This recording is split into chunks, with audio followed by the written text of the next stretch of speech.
Hi guys, I'm Mike, and today we continue the 30 and 30 vlogs in 30 days.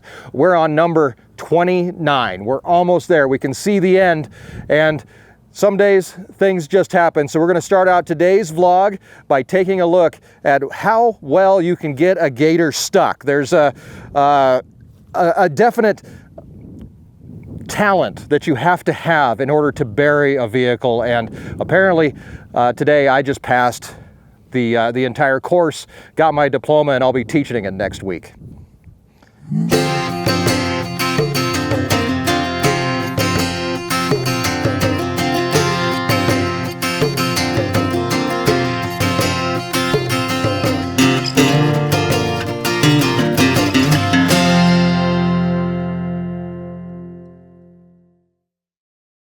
And because the Gator's stuck, we have to get it out. Now I've got Erin over here. She's filming for the 24-hour live stream. That's happening right now.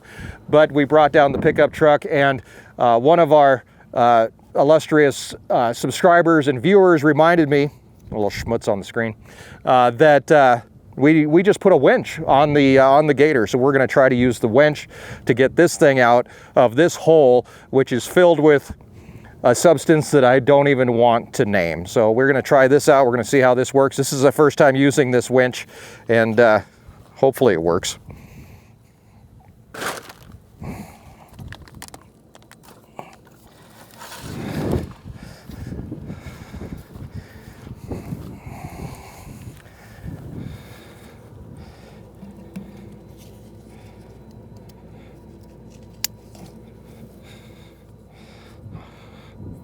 All right. Want to see if this works? Yeah, are we just using the winch? Is your winch have a remote? Or do you have to go? I have to go get back in.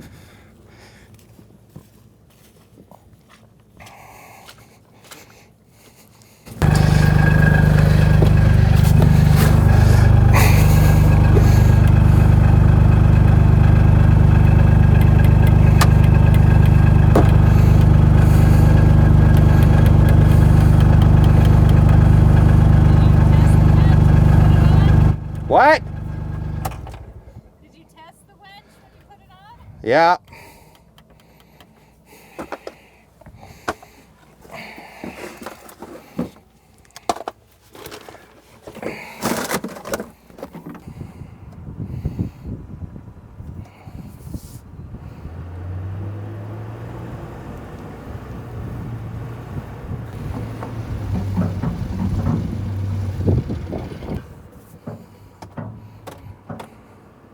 All right, the Gator's free, but that's just the first part of our problem, because now the cow checking machine is now a mud-covered machine. So we're gonna head back to the shop, fire up the BCS, put on the pressure washer, and get to cleaning this thing up, and we'll go from there.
Not the high point of my day, getting the Gator stuck and then getting to pull it out. But it is now all nice and clean. As we can see here, it's getting dark, but it is nice and clean, and we're getting her cleaned up. So right now I have just finished dinner.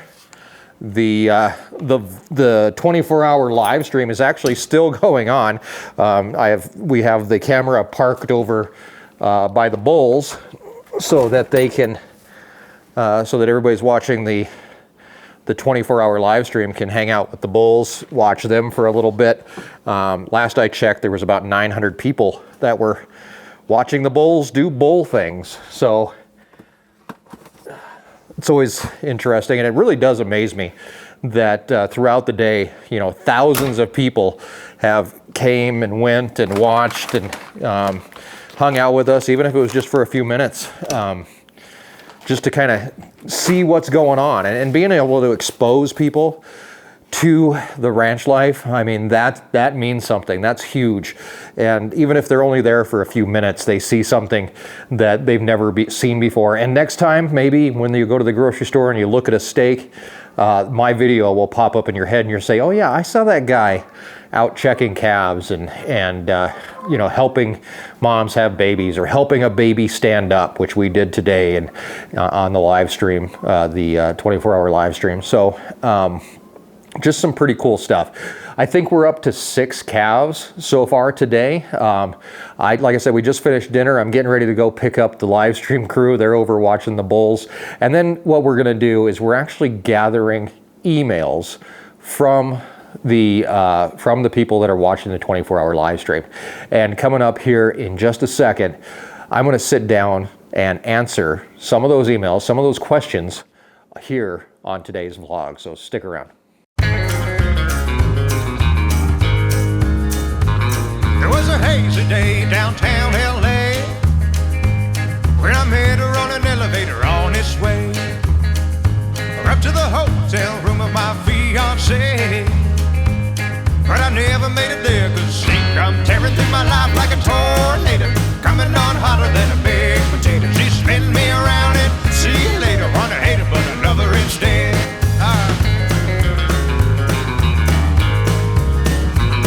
We caught the red eye to Dubai. She was blowing through my dough like it's going out of style. In general, I was a sensible guy, but that guy died when she come tearing through my life like a tornado, coming on hotter than a big potato. She spin me around and see you later. Want to hate her, but I love her instead. Go.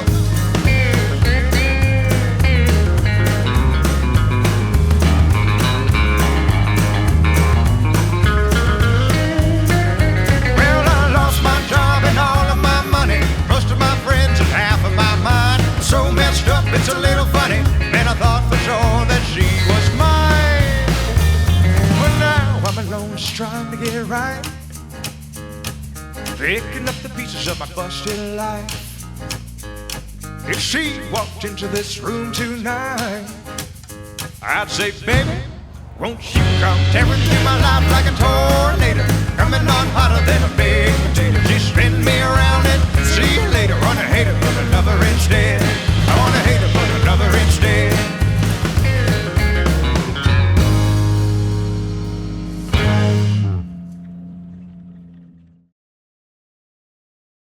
Well, the day is nowhere near over, but we are back up here in our live stream studio where I get a chance to take another little break from the live stream, the 24-hour live stream that's happening tonight.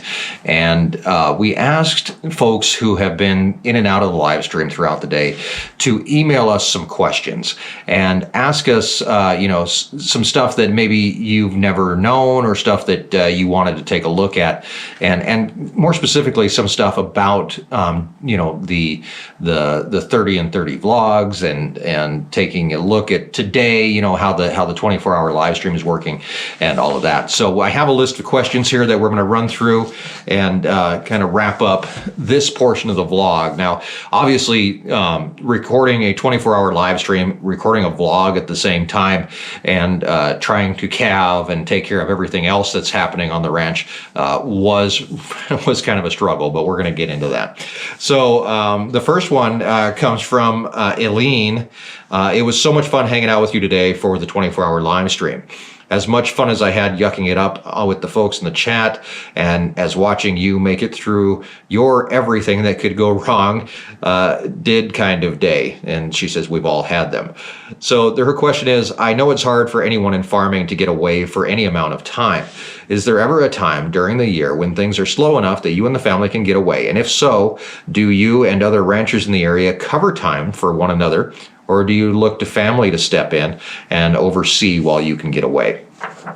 We usually have a set vacation time for the family, and that falls after calving, and usually after calving and before branding. We tend to have a couple weeks in there that we can get away and go on vacation. And we have, and another one of those times that we can do it is actually after haying and before we sell calves or before we start feeding cows, which is obviously, that's quite a ways. So we could be done with haying in August. So we usually try to plan any type of family vacation that we're going to do is usually going to be either the beginning of June or sometime in August. We also have the ranch roundup planned in September, so that kind of locks out that month for us, and probably a few weeks prior to as we get ready for that. When we do take a vacation, what we have is almost a standing deal with some of our neighbors. And the good thing is that we do have neighbors around us who are more than happy to come and give us a hand whenever they can. You do feel kind of bad leaning on some neighbors sometimes. I mean, we talk about Gary down the road, and he helps us out all the time. And I know that he's somebody that if I need a hand, I can call him at any time. But when we leave, usually he's up here taking care of cows, feeding, it depends on what time of year it is. We do have a very good support structure around us. And of course, we offer that back anytime we're asked. Anybody will tell you that if you need something, you can find somebody that's pretty much gonna jump and come and give you a hand. So we have, like I said, we have Gary who can help us out. We have Butch who lives up the road a little ways.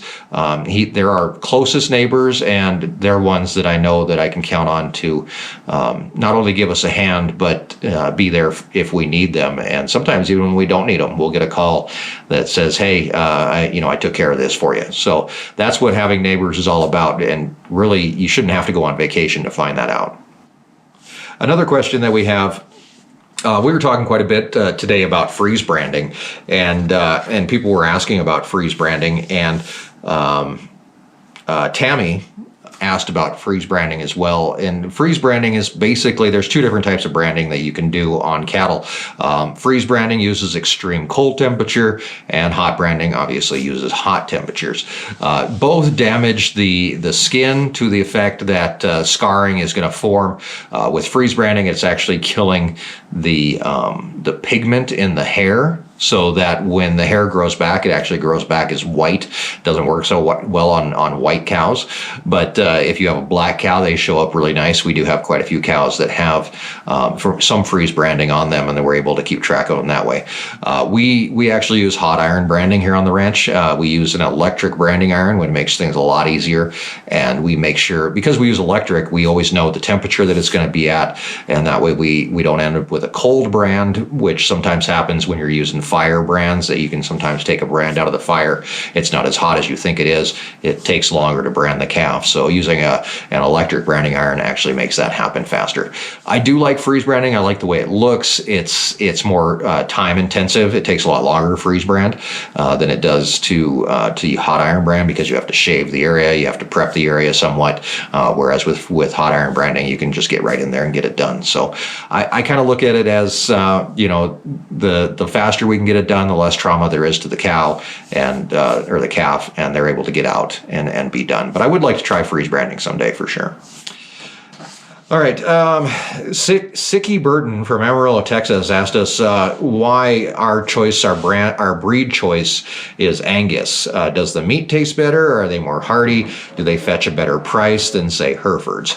There was a big thing, and if you're old enough to remember this, I mean, Angus beef had a great marketing campaign for the longest time. In fact, they named a restaurant the Black Angus. I mean, it was very much so feel, you know, that having Angus cows or having Angus beef was the top of the line. And it still is in some areas. We were talking earlier today as we were out traveling around about how we have a lot of Angus cows here in this area. It's very rare to see any Limousine or Charolais or anything like that. Herefords are pretty rare around here, although they were somewhat more prevalent in the area. In fact, this ranch used to be a Hereford ranch up until about the mid-90s, and it raised Hereford bulls almost exclusively.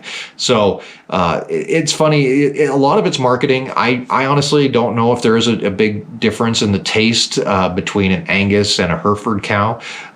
If you're having a steak or whatever, but I could imagine that that it all comes down to how you're finishing that cow. So that's kind of my 2 cents about it. Another question that came in was very prevalent to the day, and that was what were your highs and low points of the day? Doing a 24-hour live stream, this is our last question, by the way, doing a 24-hour live stream was, I wouldn't say it was stressful. I would say that it was just as stressful as the last 30 days have been. It was an interesting experiment to try, and we made it through it, but it wasn't what I really expected. I think one of the funniest things was in the beginning of the day, I talked and I said I'm going to try to begin each hour with a short, like 5 minutes of Q&A. So if you have questions for me, you can pop in at the beginning of the hour, the top of the hour, and we'll answer questions for 5 minutes. I don't think that happened once throughout the day because the day was very. It wasn't scheduled at all, but it seemed like every time we came up with a plan, that plan went out the window. And that's mostly how our days go, really. The only big difference between today and any other real day on the ranch is that at some point, on a real day on the ranch, I can get ticked off and throw in the towel and be like, I'm done. I quit. The Gator got stuck. I buried the Gator. At the same time the Gator got stuck, we were having connection problems. So we had video, or we didn't have video, but we had audio on the line. Having 1,000 people watching you have that experience live was very very interesting because you couldn't. I didn't feel like I could just get ticked off and be like, I'm done. Screw it. I felt like I had to power through that. And it's not altogether a bad thing, I guess. If you're stuck in a situation where things are collapsing around you and nothing seems to go right, which we had a few of those today, it's one of those things that you just keep on pushing through, and maybe sometimes you need to pretend there's 1,000 people watching every move you make. Maybe you need to put in a little bit extra effort, and that's kind of what I learned today. I think that you learn something every time you do something. This 24-hour live stream was something new, and I learned along the way. Not only did we got the Gator stuck. My winch broke that I installed on the Gator. The switch actually went bad, so that we couldn't pull out with the winch, but we pulled out with the truck and managed to do that. My mother-in-law's transformer on her pole exploded tonight, right when we were recording. And so it's been a weird day, trust me, but it's not that much different than any day on the ranch. You never know what to expect, and you throw filming in and having a YouTube channel and everything else into the mix, and it just adds right to it. So that's it for today's vlog. This is vlog number 28, I do believe. No, 29. I don't remember which number vlog this is, but we are almost done. We are wrapping it up. It's 29, right? Yeah, it's 29 because tomorrow morning is the very last of the 30 in 30 vlogs. We are done. Tomorrow morning we'll have a little wrap up. We're going to talk about what we accomplished over the last 30 days and talk to Erin about how it affected her, maybe talk to the kids even, and see you know, if we would do this kind of thing again. 30 and 30 was a huge challenge, but it was something that I think we were able to overcome as well. So that's coming up. Also on Sunday night on Beyond the Ranch, we are having a live stream at 6 o'clock. Beyond the Ranch is our sister channel where we get to goof off and have some fun. We are going to be doing a live stream there at 6 p.m. Mountain Time on Sunday night. We have some great prizes to give away as part of the 30 and 30 wrap party, including prizes from Ariat, Gun Grabber, Aeroquip, all kinds of cool stuff to give away, including some Our Wyoming Life merchandise. So we hope that you're able to join us for that as well. So that is it for me tonight. I'm going to wrap things up. Actually, I'm not. I have to take our 24-hour live streamers, who are however many are left in there here in the middle of the night. I think there was like 500 and some left in there last time I checked. We are going to go check cows. We still have to edit this video. It's there's still a lot going on tonight. So thank you very much for hanging out with us, and we'll see you tomorrow for the final 30 and 30 live stream. Not a live stream, 30 and 30 vlog. Man, I can't even keep things straight. A lot going on around here. Thanks, guys.